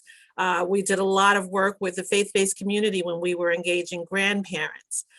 We worked with the DOE and daycare centers and pediatricians to reach out to parents and caregivers. So coronavirus pandemic kind of sideline all that work, but we have really been able to, amazingly, I think we were a little bit surprised that we were really able to maintain a lot of those connections virtually. We've gone completely virtual with our trainings. We are providing electronic links to all of our educational materials. And in some cases, we have made arrangements to have materials shipped to agencies that we work with. One of the benefits actually that we didn't see coming going virtual is that when we're doing live in-person convenings, that's again in the community for the most part. Going virtual, we now have the benefit of being in people's homes. And so in real time, parents have asked us, can you take a look at my baby's sleep environment and tell me, does this look right? What's not right? What should I do? So that's been one of the benefits actually of being going remote and being actually in people's homes. And that's been working pretty well for us. But we've been able to maintain those community partnerships, again, through these virtual meetings. We continue to go to meetings that agencies have, and wherever we can, we're in the homes talking, and sometimes one-on-one with folks. Obviously, we're talking about safe sleep, but when we're in folks' homes, we found that people are really relaxed in talking about their other concerns, their financial instability, or just other health concerns. That's not really what we do, but because we have these strong partnerships, we're able to connect our parents and caregivers and families with other resources. For example, parents want to know a lot of parenting, new parents that are breastfeeding wanted to know, is it safe? I don't think I have COVID, but if I do have COVID, should I be breastfeeding? What should I do about this? We're not always equipped to answer those questions, but because we have close partnerships with folks in the neighborhoods and also with other city agencies like the health department, we're able to connect people with resources to get those questions answered. So we're just rolling with the punches, and we've actually been able to, I think, maintain those connections in a real way. Thank you, Michelle. So before we go on to the next question, Alita, Shamika, do you want to take a moment to maybe provide some examples of something that resonated with you from what Ray and Michelle said? Sure, I'll take a moment. Surprisingly, our center became a relief center where we were offering emergency food, and we continue to provide resources and information, but we did it more by texting, by email, and also using social media. It was something that we weren't using, and we weren't texting community members before, and we started doing it, and it started, the information and the ability to continue to provide referrals continue. So what we saw, that there was once a vibrant center that was completed with parents, children, and community members, but because of COVID-19, it transformed everything into virtual meetings where families were served and referred. The delivery was completely different, but it complied with the CDC guidelines. I can definitely say that to harp on what Alita has talked about, and Michelle and Ray as well, that the need to adjust in order to fit and really work with families during these times was the adjustment that had to be needed. I mean, that the adjustment that had to be made for everyone. And so we literally took a lot of, when I say a lot, I mean probably about a month, time to figure out what's going to be the best move for us moving forward in order to keep community engaged. Community partnerships generally are not the doer of all things. We're the connectivity. We help to support and leverage the work that's currently happening within the communities. So that means to keep up with our current relationships that we've had with CBOs, schools. So it was a lot of re-engaging and connecting with them to see, honestly, what is it that they're even doing right now? Do they need any supports or help? And then us figuring out the best way to move forward together as a community. All right, thank you, Shamika. I think it's safe to say that we've all been learning a lot of new things over the course of the past year about how to do our work. So some of the things that you said around food insecurity and distribution are actually a good segue into our next question, which I will be directing to Shamika and Alita. So for the family enrichment centers and the community partnerships, we know that a big part of your work is focusing on building connections, relationships among neighbors, and working with parent leaders in the case of the family enrichment centers, and working with community ambassadors in the case of the community partnerships to sort of figure out how do we go about supporting families, to provide peer-to-peer support, as it were. So with the onset of COVID, what were some of the most pressing needs you saw in the community that you worked with parent leaders and ambassadors to provide, specifically around economic uncertainty, so food stability, employment concerns? And then a second part, how did you continue to make people feel connected to their neighbors during a time of increased isolation? So for the Hunts Point Community Partnership specifically, it was really utilizing the tools of social media. We built a huge following on our Instagram. Please go follow Hunts Point CP. And we utilized our Instagram to be able to keep that community engagement going.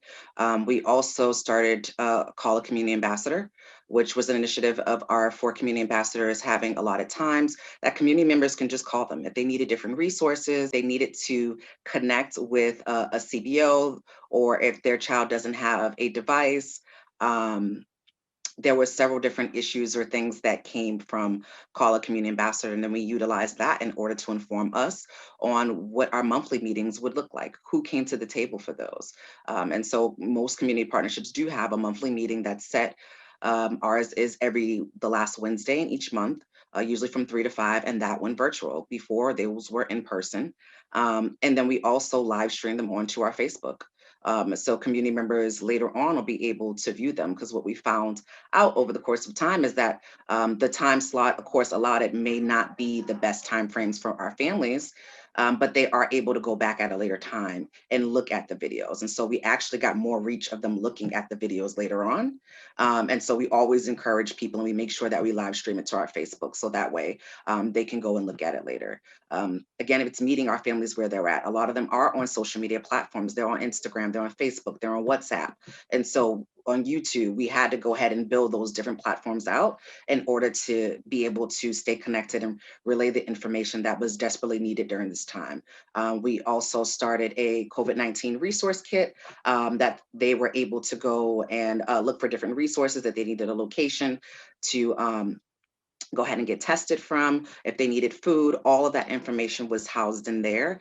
We're now shifting to just doing a community resource guide that is actually going to be launching in, it will also be virtual, and will be updated on a weekly basis by myself and my team to make sure, again, that we're still, even if we're not physically in the same space, we're able to provide the resources that families need.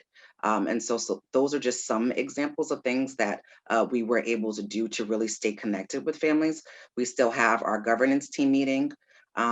This is, of course, community members and CBOs at the table. And what we've done as a partnership is that we make sure that in order to vote or move anything that the partnership will be doing, the community members have 60% of that vote. So we don't go forward unless they say yes. And we did that intentionally because, again, we want to make sure that we're revisiting, sticking to what the community needs and having their voice push the work. We listened to them during this time. I can say it no other way. We surveyed, but we made sure that we listened to the community. And every time that they've had a need for something, we figure out a way to shift. And so if that hasn't been for the food insecurity, it's now shifted to prepared meals instead of fruits and vegetables in bulk order for them. And they rather the prepared meals at this point. So we've shifted from one to the other. And we'll continue to do so as long as they need it. And I guess for most community partnerships, this was never the intention. We started off with a strategic plan.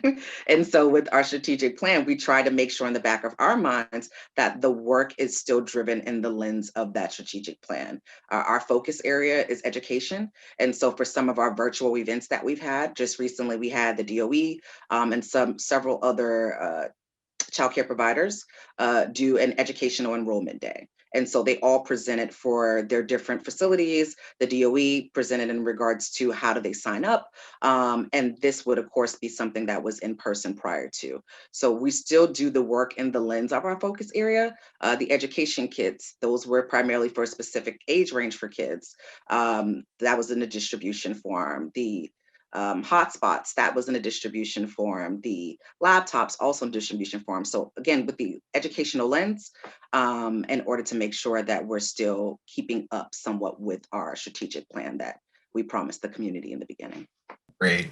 So Alita, do you want to respond to the question and tell us a little bit about how it applies to the Family Enrichment Centers? Many of the things that Shamika mentioned also applies to what we experienced.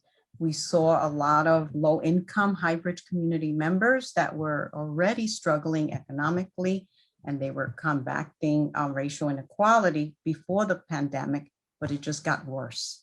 All the fundamental problems that were there, of course, didn't get any better. We saw that there was a lack of access to the internet, loss of income. The isolation increased, so the support system that was available before was no longer there. There was more of a accumulation of debt, and a lot of the family members did not know how they were going to pay rent. Some of them left, as you know, people in Manhattan went upstate. People in the Bronx went to live with family members or rented rooms. It was a whole different experience for them that of course was very negative. But one of the community greatest need with all that I described was food. So one of the things that we did, we met with the parent leaders. This was all new to us. Remember, we're used to people coming to us. Now all suddenly everybody is in their home, everybody's in crisis, people are texting us. One of the things that was very unique to us, that we even had neighborhood restaurants that were texting, and they said, do you know what's happening? Nobody's coming to buy. Everybody's afraid, to walk in. And one of the things that happened was that the parent leaders began, and this was through walking, approached the neighboring restaurants that already knew us. We had used them in the past and told them, you got all this food. Would it be possible that you also help, contribute some of the food? And 2 restaurants, did it. And we were getting small trays of cooked meals. It was, some of the families, when they came to get it, would say, oh, this feels like it's seamless that we're picking up food. But that's what came out of the parent leaders. I mean, if we approached these restaurants, I don't think that we would have gotten the outcome. But the community members that went to these restaurants were people that were using the restaurants already. And of course, because the restaurants knew us, everything just came together for the needs of Circle of Dreams. Another thing that we saw was the digital divide. As families strive to connect, with their families and communities, and also with schools, there was one laptop that everybody had to share. So the Board of Ed sometimes provided the only laptop that everybody was sort of fighting over. And as you know, you can get a Board of Ed laptop, but sometimes it breaks, give it to a 9-year-old, it breaks, things happen. But our center has computers. So if there was a child that was unable to log in, the parent would come and they would log in through our center. One of the things that was also happening was that it was very hard also for young children and teenagers to be able to make the transition. So many times I found it more with the teenagers, and sorry to my teenagers in High Bridge, but they didn't want to log in. So they would tell their parents the computer's not working. So the parent would come in, we would test it, and guess what? It's working. Or they would have the child come to the community center, to the center, and also log in. That helped us also to connect to the teenagers and also provide a support to the families as they navigated the Board of Education. We continue our art groups, our fathers group, our parents group, the knitting groups, believe it or not, knitting group continue virtually. And it was very successful. I think they went up to 25 at one time and they had to cap it. The art group we partnered with the New York Public Library, and it was always focusing on how people were feeling, as a result of COVID. So these were issues that were very, very relevant to what people were experiencing. And, as a result, people learn how to paint, they learn some skills, they discover, how creative they were, but also they were able to release some tension. And the artwork also was done as a family. It wasn't just one individual person. We also created 2 summer camps that made it possible with partnering with other agencies. We provided art classes. Again, we're always concerned about trauma. We know that mental health services, they're not that many. It's an unmet need. And these summer camps were for youth. And we ran it in Spanish, and we also ran it in French. So it allowed parents, the newly arrived West African parents, it allowed them to also be part of this summer camp. So, we say youth camp, but it was actually a family. So despite all these setbacks, we offer food for 250 families a week, which is about 1,000. We offered emergency Pampers and also baby food, of course, clothes. Circle of Dream adapted to what, some of us are saying the new normal. We still provided face-to-face. We used to complain how everybody's home, but Circle of Dreams never closed the door. We were there Monday through Friday. We did have COVID hours from 11 to 3, but if we even needed to come on a Saturday, we came on a Saturday because we're always saying, where's everybody? But you know, the center remained open. Thank you so much, Alita.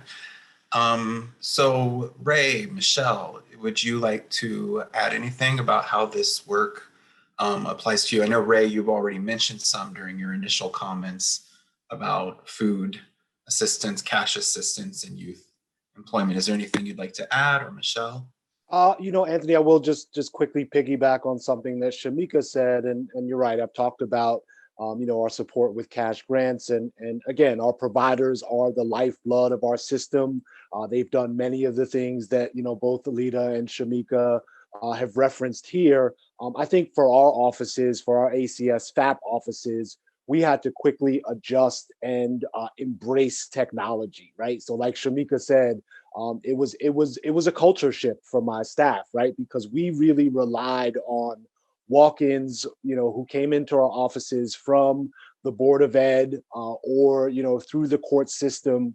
And with schools being closed and the courts only taking on priority cases, we had to do more legwork to engage families, right? The families didn't disappear. They just weren't coming in and walking into our offices. And so we needed to adjust and, you know, and figure out how to bring our services to families. And a lot of that was done via technology and social media, like I said. So, and they're learned lessons, right? And so now we won't be as stringent as we once were about, you know, requiring families to come into our office to get, you know, this lengthy assessment that we now know that we can do, you know, via platforms like Zoom and WebEx and other things. So for us, that was the biggest shift. And Michelle? Yeah, so we have a Safe Sleep Hospital Toolkit distribution program, which I mentioned in my opening remarks. We launched that initiative in 2019, and I'm excited that we've been able to maintain that distribution through all 11 of the city's public hospitals during COVID. So one of the things that is really exciting about the Hospital Toolkit distribution program is that it puts, as I mentioned earlier, concrete resources directly into the hands of maternity patients at the point of hospital discharge. What's really exciting is that the items in the toolkit were actually thoughtfully selected based on feedback that we got from focus groups. When we started launching this work, we went into the community and we said, what kind of messaging would most resonate with you? And in listening to that feedback, we heard parents saying, we know what safe sleep recommendations are. We just don't understand, like, why are the recommendations the way that they are?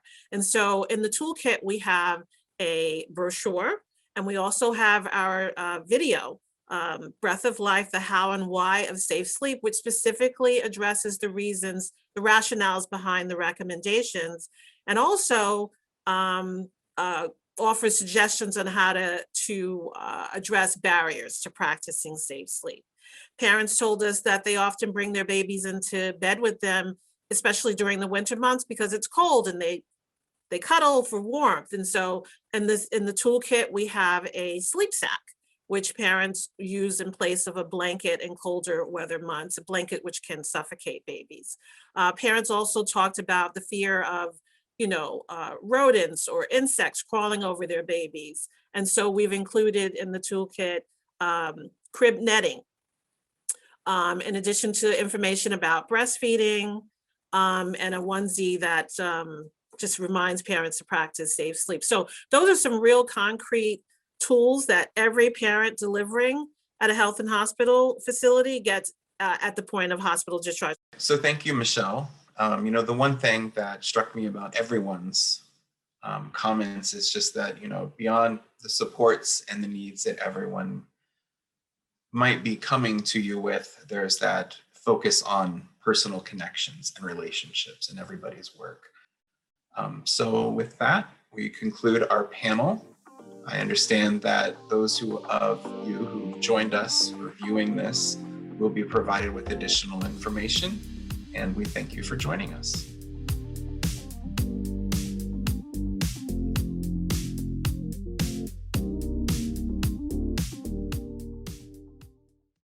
Thank you so much, Anthony and the panel. We appreciate everything that's done. For those of you who are looking for the information about the panel and the information about the panels and the links, please look in the chat. They're there. And in order to conclude on time, we're going to ask Dr. Martin to give closing remarks, and we will end on time. Thank you so much for being with us today. It is much appreciated. You guys did a phenomenal job. Thank you so much. And we know that this is just the tip of the iceberg of the work that you do. So we encourage all of our viewers to please go to the website. There's been some links, as Martha said, that have been added to the chat.